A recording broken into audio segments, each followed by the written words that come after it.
आज से 1400 साल पहले नबी अकरम सल्लल्लाहु अलैहि वसल्लम ने सिर्फ माजी नहीं बल्कि आने वाले ज़मानों को भी खबर दी थी। आप अलैहिस्सलातु वस्सलाम ने ऐसी जंगों का जिक्र फरमाया जो ज़मीन के एक मखसूस खित्ते से शुरू होंगी, ऐसी कशीदगी जो आहिस्ता आहिस्ता पूरी दुनिया को अपनी लपेट में ले लेगी, और ऐसे हालात जिनमें इंसान ये सोचने पर मजबूर हो जाए कि क्या ये वही वक्त है जिसके बारे में बताया गया था। कुरान ने कहा कि खुश्की और समंदर में फसाद फैल जाएगा, और हदीस ने बताया कि एक वक्त ऐसा आएगा जब दुनिया की बड़ी ताकतें आमने सामने खड़ी होंगी और एक छोटा सा वाक़या एक बड़ी जंग का आगाज बन जाएगा। वो जंग जिसे बाज़ उलमा मुल्हिमतुल उज़मा से ताबीर करते हैं और जिसके बाद दुनिया पहले जैसी नहीं रहेगी। और आज अगर हम मौजूदा हालात को गौर से देखें तो ऐसा ही एक मंजर बनता हुआ नजर आ रहा है। एक ऐसा खित्ता, एक ऐसा समंदरी रास्ता जहां से दुनिया की मईशत की सांस चलती है और जहां एक छोटा सा फैसला पूरी दुनिया को हिला सकता है। स्ट्रेट ऑफ हार्मोन्स के इन पानियों में इस वक्त एक ऐसा खेल शुरू होने जा रहा है जिसके असरात सिर्फ एक मुल्क तक महदूद नहीं रहेंगे। तसव्वुर करें, जैसे ही किसी ईरानी बंदरगाह से एक तेल बरदार जहाज निकलता है और बैनुल अक़वामी पानियों की तरफ बढ़ता है, वो सिर्फ एक जहाज नहीं होता, वो पूरी आलमी मईशत का बोझ लेकर चल रहा होता है। उन जहाज़ों में सिर्फ ईरान के, चाइना के तेल बरदार जहाज, टैंकर नहीं होते, बल्कि दीगर ममालिक खास तौर पर भी शामिल होते हैं। यूनाइटेड स्टेट की बहरिया उन जहाज़ों को रोकने की अब अगर रास्ते में कोशिश करे तो ये सिर्फ एक रोकना नहीं होगा, ये एक चिंगारी होगी, क्योंकि जैसे ही किसी ईरानी टैंकर्स को रोका जाएगा हालात बिगड़ेंगे। ईरान की बहरिया और अमेरिका एक बार फिर आमने सामने खड़े होंगे। लेकिन कहानी यहाँ खत्म नहीं होती। असल खतरा तब पैदा होगा जब वही रोकथाम किसी ऐसे जहाज के साथ होगी जो चीन से जुड़ा होगा। याद रखें, चीन ईरान के तेल का सबसे बड़ा खरीदार है, और अगर उसके जहाज़ों को रोका गया तो चीन खामोश नहीं रहेगा। वो अपने जंगी जहाज भेजेगा अपने टैंकर्स की हिफाजत के लिए, और फिर एक तरफ अमेरिका होगा, दूसरी तरफ चीन, और दरमियान में ईरान। और इस तीन तरफा कशीदगी में एक गलत फैसला, एक गलत फायर, एक लम्हे की गलती दुनिया को एक ऐसी जंग में धकेल सकती है जिससे वापसी मुमकिन नहीं होगी। और इस वीडियो में हम इन्हीं तमाम पहलुओं को तफसील से समझेंगे, इस्लामी पेशगोइयों से लेकर मौजूदा हालात तक, और ये भी कि ये सब हमें किस तरफ ले जा रहा है। इसलिए वीडियो को आखिर तक जरूर देखें, क्योंकि जो आगे होने वाला है वो आपकी सोच बदल सकता है। अल्लाह ताला ने सूरह रूम में इरशाद फरमाया, खुश्की और समंदर में फसाद फैल गया लोगों के अपने हाथों की कमाई के नतीजे में। यह आयत सिर्फ एक मजहबी जुमला नहीं है, ये एक ऐसा आईना है जिसमें आज की दुनिया का चेहरा नजर आता है। खुश्की पर जंगें हैं, समंदर पर नाकाबंदियां हैं, बाजारों में महंगाई है, घरों में बेचैनी है, और दिलों में एक ऐसा खौफ है जिसे लोग ना बयान कर सकते हैं, ना समझ सकते हैं, और ना ही नजरअंदाज कर सकते हैं। अल्लाह ताला ने इस आयत के आखिर में एक बात फरमाई, इसकी तशरीह करते हुए कहा कि यह अल्लाह का वो अजाब नहीं जो कोई बादशाह देता है, यह अल्लाह की वो सजा है जो माँ देती है। माँ की सजा इसलिए नहीं होती कि वो बच्चे से नफरत करती है, माँ की सजा इसलिए होती है कि वो बच्चे को उस बड़ी तबाही से पहले संभालना चाहती है। ये जंगें, ये महंगाई, ये बेचैनी, ये समंदरों का बंद होना, ये सब उस बड़े अजाब से पहले की आखिरी वार्निंग है। लेकिन इंसान ने इस वार्निंग को सुना? क्या वो रुका? क्या उसने पलट कर देखा, या वो उसी राह पर चलता रहा जो उसे यहां तक ले आई? आज का इंसान पुराने जमाने के इंसान से भी ज्यादा गहरी और खतरनाक बगावत में डूबा हुआ है। पुराने जमाने के काफिर भी बुतों को पूजते थे, लेकिन अल्लाह का मुकम्मल इनकार नहीं करते थे। वो किसी न किसी तरह अल्लाह को राजी करना चाहते थे, चाहे गलत तरीके से ही सही। लेकिन आज का इंसान कहता है कि ना कोई खुदा है, ना कोई हिसाब है, ना कोई आखिरत है। मेरा जिस्म मेरी मर्जी, मेरा माल मेरी मर्जी, मेरी जिंदगी मेरी मर्जी। मौलाना रूम का वो शेर जो सदियों पहले लिखा गया था, लेकिन आज बिल्कुल सच लगता है। मेरा नफ्स भी फिरौन के नफ्स से कमतर नहीं। फर्क सिर्फ यह है कि फिरौन के पास फौज थी, मेरे पास नहीं। फिरौन ने कहा था मेरा मुल्क मेरी मर्जी, आज का इंसान कहता है मेरा ये 5 फुट का जिस्म मेरी मर्जी। बगावत उतनी ही बड़ी है, सिर्फ दायरा छोटा हो गया है। और जब घर के हर फर्द की अपनी अलग मर्जी हो, जब कोई कानून ना माने तो वो घर बिखर जाता है।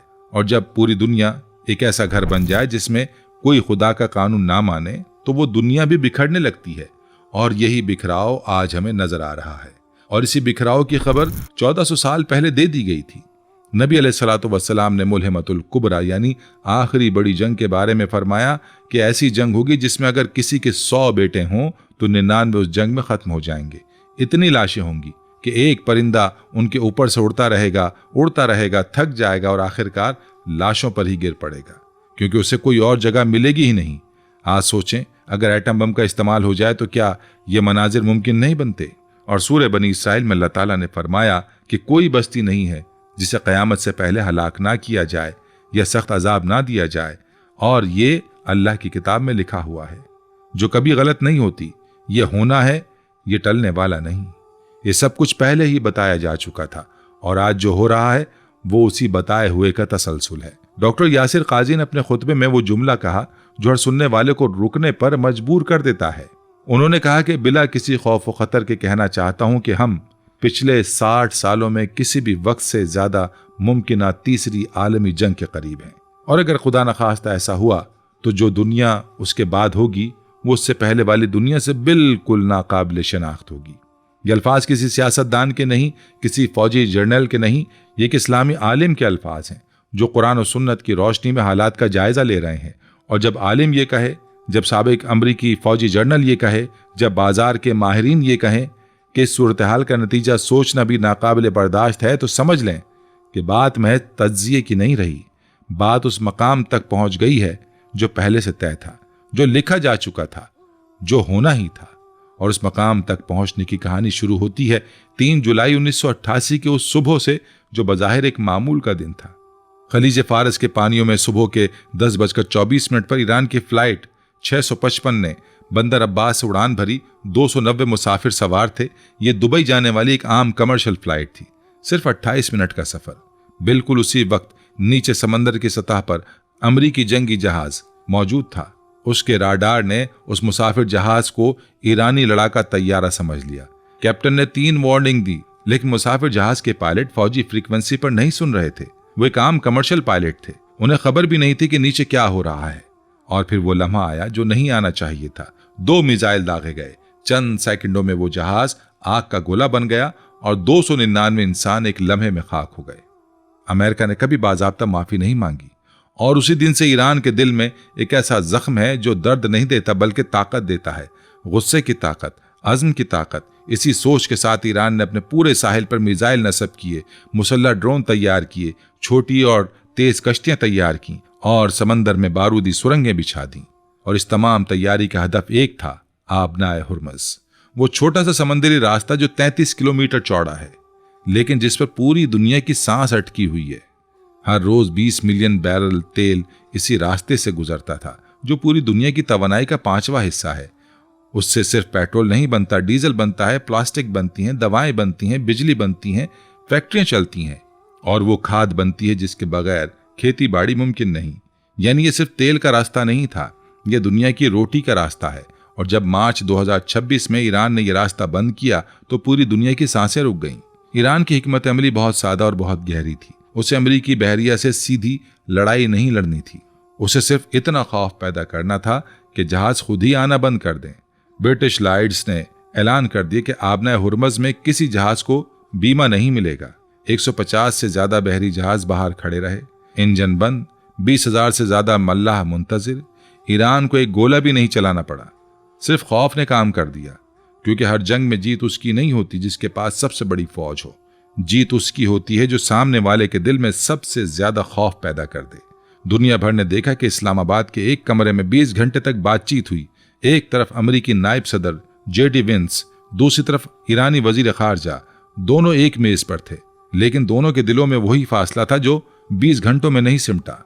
बातचीत टूट गई एक ही नुक्ते पर, ईरान का जौहरी प्रोग्राम। ट्रंप ने कहा कि हम वहां पहुंच ना सके, वो जौहरी हथियार चाहते हैं और वो ये नहीं पाएंगे। और फिर ट्रंप ने वो अल्फाज लिखे जिन्होंने पूरी दुनिया को झंझोड़ दिया।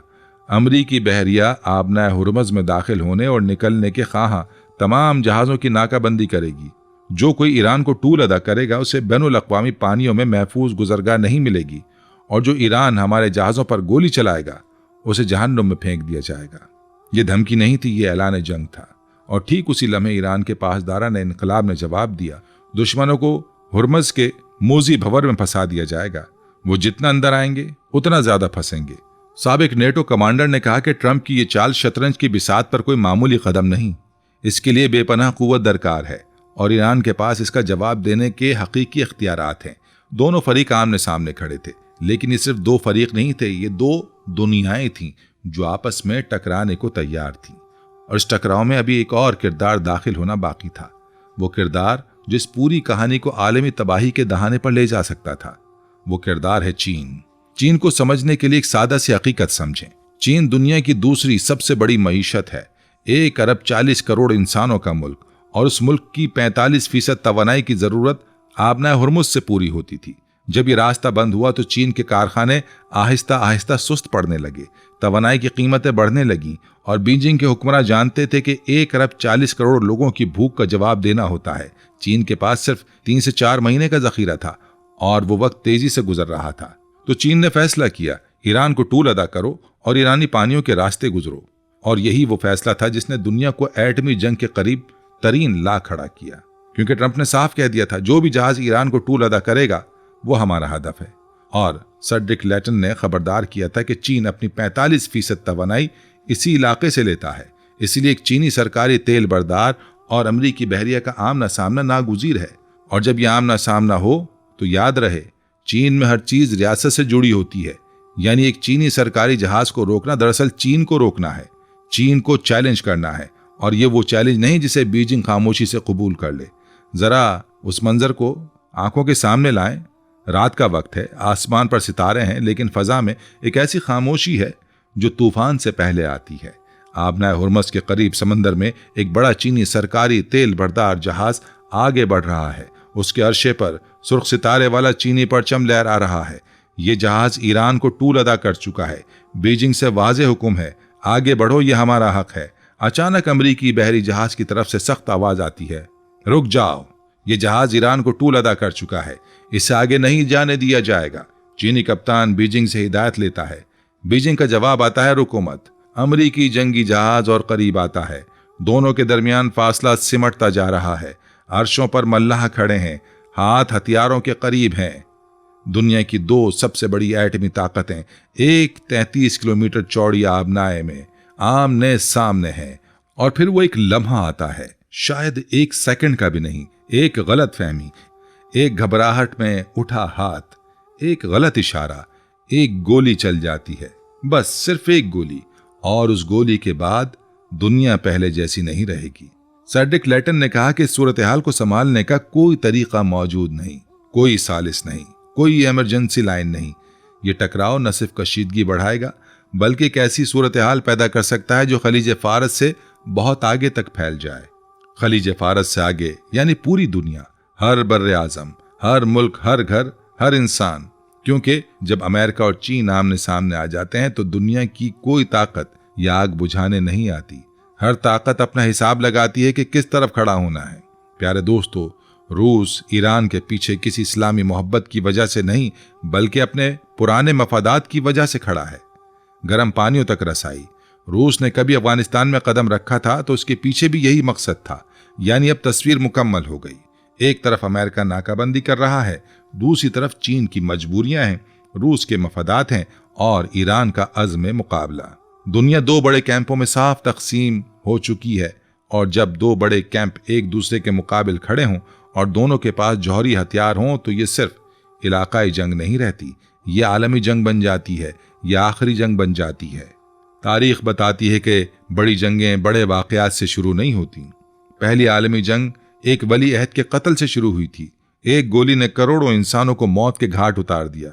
आज उस आबनाए में वो सब मौजूद है जो किसी भी बड़ी जंग के लिए दरकार होता है। 2 सुपर पावर्स आमने सामने, एक तीसरी ताकत पसे पर्दा। खलीजी ममालिक फौजी इक़दाम के लिए तैयार और बरतानिया 35 ममालिक को लेकर मैदान में आने को तैयार। और इन सब के दरमियान एक वाहिद चीज गायब है, वो सिफारतकार जो ये आग बुझा सके। सेड्रिक लैटन ने कहा कि मज़ाकरात को वक्त से पहले खत्म कर दिया गया और ये एक बहुत बड़ा अलमिया है। और जब सिफारतकारी नाकाम हो जाए तो आगे सिर्फ एक रास्ता बचता है, आहिस्ता आहिस्ता, कदम ब कदम। ये देखें कि यह आग कैसे भड़क सकती है। पहला कदम, आबनाए हुर्मुज बंद हुई, दुनिया का 20वां हिस्सा तवानाई रुक गई, कारखाने सुस्त पड़ गए, कीमतें बढ़ी। दूसरा कदम, मज़ाकरात नाकाम हुए, सिफारतकारी का आखिरी दरवाजा बंद हुआ। तीसरा कदम, अमेरिका ने नाकाबंदी का ऐलान किया, अब कोई ईरान को टूल देकर भी नहीं गुजर सकता। चौथा कदम, चीन के ज़खायर खत्म होने लगे, बीजिंग ने मजबूरी में अपने तेल बरदार को आगे बढ़ने का हुक्म दिया। पांचवा कदम, वो रात आई, वो जहाज आया, वो गोली चली जिसकी आवाज पूरी दुनिया ने सुनी। छठा कदम, बीजिंग ने जवाब दिया, मॉस्को ने अपनी पोजीशन संभाल ली, 2 बड़े ब्लॉक आमने सामने आ गए। सातवां कदम, खलीजी मुमालिक, यूरोपीय इत्तेहाद, सब ने अपनी लाइनें खींच ली। आठवां कदम, हर फरीक ने अपना आखिरी पत्ता खेलने का फैसला किया। और वह आखिरी पत्ता क्या है, ये सब जानते हैं। अब वो लम्हा आता है जिसके बारे में सोचना भी इंसान को अंदर से तोड़ देता है, जौहरी हथियार। ट्रंप ने बार बार कहा कि ईरान के पास जौहरी हथियार नहीं होंगे, चाहे कुछ भी हो जाए, लेकिन सेड्रिक लैटन ने साफ कहा कि ईरान को जौहरी सलाहियत छोड़ने पर मजबूर करना तकरीबन नामुमकिन है, और ये सलाहियत अभी भी मौजूद है। अब एक ऐसे मुल्क का तसव्वुर करें जिसके पास खोने को कुछ नहीं बचा, जिसकी मईशत तबाह हो चुकी है, जिसकी क़यादत खत्म हो चुकी है, जिसका तेल का जरिया आमदन बंद हो चुका है, जिसे हर तरफ से घेरा जा रहा है। वो मुल्क क्या करता है? वो आखिरी पत्ता खेलता है, और जब वो आखिरी पत्ता खेला जाता है तो वो दरवाजा खुल जाता है जिसे पूरी दुनिया ने 70 साल से बंद रखा हुआ था, जौहरी हथियारों का वो दरवाजा। और जब एक दरवाजा खुलता है तो दूसरे फरीक भी अपने दरवाजे खोल लेते हैं, एक के बाद एक, आहिस्ता आहिस्ता, और फिर वो मंजर बनता है जिसे अल्फाज में बयान नहीं किया जा सकता। प्यारे दोस्तों, अगर कोई एटम बम मारे तो बता के मारेगा, जिन पर लगेगा उन्हें तो पता ही नहीं चलेगा कि क्या हुआ। एक लम्हा जिंदगी है, अगले लम्हे सब खाक, न घर बाकी, न गली बाकी, न शहर बाकी। जो कुछ इंसान ने सदियों में बनाया वो एक लम्हे में मिट जाता है, और इस खाक में इतनी लाशें होती हैं कि वो परिंदा याद आता है जिसका जिक्र नबी अलैहिस्सलातु वस्सलाम ने फरमाया था, जो उड़ता रहेगा, थक जाएगा, आखिरकार लाशों पर ही गिरेगा, क्योंकि उसे कोई और जगह नहीं मिलेगी। ये मंजर जो 1400 साल पहले बयान किया गया था, आज जौहरी हथियारों के दौर में सिर्फ मुमकिन नहीं, नागुज़ीर बन जाता है अगर ये सिलसिला नहीं रुका। डॉक्टर यासिर काजी ने कहा, जो दुनिया ऐसी जंग के बाद होगी वो उससे पहले वाली दुनिया से बिल्कुल नाकाबिले शनाख्त होगी। जो कुछ हमने बनाया, जो कुछ हमने संभाला, एक लम्हे में राख।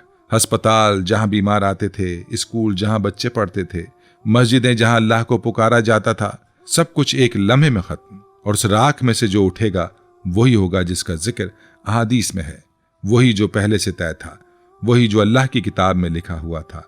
ब्लूमबर्ग ने रिपोर्ट किया कि बाजार के माहिरीन हैरान हैं कि लोग अभी तक सोच रहे हैं कि कोई हल निकल आएगा, क्योंकि मुतबादिल के बारे में सोचना ही नाकाबिले बर्दाश्त है। लेकिन यही सबसे बड़ा खतरा है, जब इंसान आंखें बंद कर ले, ठीक उसी वक्त वो होता है जिसे वो सोचना नहीं चाहता था। प्यारे दोस्तों, इस अमल का आगाज हो गया है। सबकी खबरें मोहम्मद रसूलुल्लाह सल्लल्लाहु अलैहि वसल्लम ने दी थीं।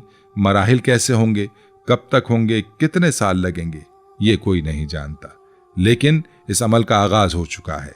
और ये बात सिर्फ वही नहीं कह रहे जिन्हें अहादीस का इल्म है, ये बात वो लोग भी कह रहे हैं जो सिर्फ दुनिया को जाहिरी तौर पर देखते हैं, और वो भी कहते हैं कि अब जो शुरू हो गया है ये रुकने वाला नहीं है।